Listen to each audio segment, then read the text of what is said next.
Hello, હું doctor Kinjal Patel, paediatric dentist. આજે આપણે વાત કરી રહ્યા છીએ કે દુધિયા દાંત ક્યારે પડીને નવા પરમેનન્ટ ટીથ આવે છે.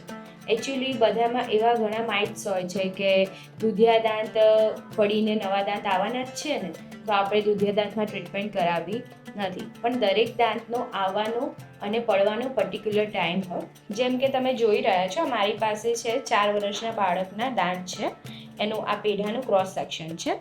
એમાં આ જે આગળના દાંત છે એ પાછળની બે દાઢો છે એની નીચે આવાવાળા પરમેનન્ટ ટીથ દેખાય છે, અને કેવી રીતના એનું ડેવલપમેન્ટ થતું હોય છે એના મૂળિયાની વચ્ચે એ બી દેખાય છે.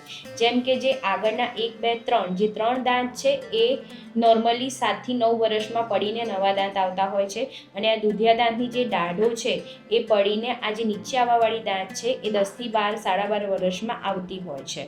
જ્યારે આ દુધિયો દાંત છે આપણે એમાં આવી રીતના માઇનર કેવિટી શરૂઆત થાય છે, ત્યારે જો એની અંદર આપણે સિમેન્ટ કરાવડાવી દઈએ તો આવી રીતના મોટી કેવિટી થતી નથી, અને જો ટ્રીટમેન્ટ ના કરાવીએ તો રહેતા ઇન્ફેક્શન મૂળિયા સુધી પહોંચી જાય છે, અને જે નીચે નવો આવવાવાળો પરમેનન્ટ દાંત છે એમાં ઇફેક્ટ થાય છે. વારે વારે ત્યાં સ્વેલિંગ આવે છે, ત્યાં નાની ફોડકી થાય છે, તેમાંથી પસ નીકળે છે. એ બધું આપણે ટ્રીટમેન્ટ ના કરાવડાવીએ તો એવું બધું થાય છે. એ બધું ના થાય એટલા માટે આપણે રેગ્યુલરલી દર 6 મહિને પીડિયાટ્રિક ડેન્ટિસ્ટની વિઝિટ કરાવવી જરૂરી છે. Thank you.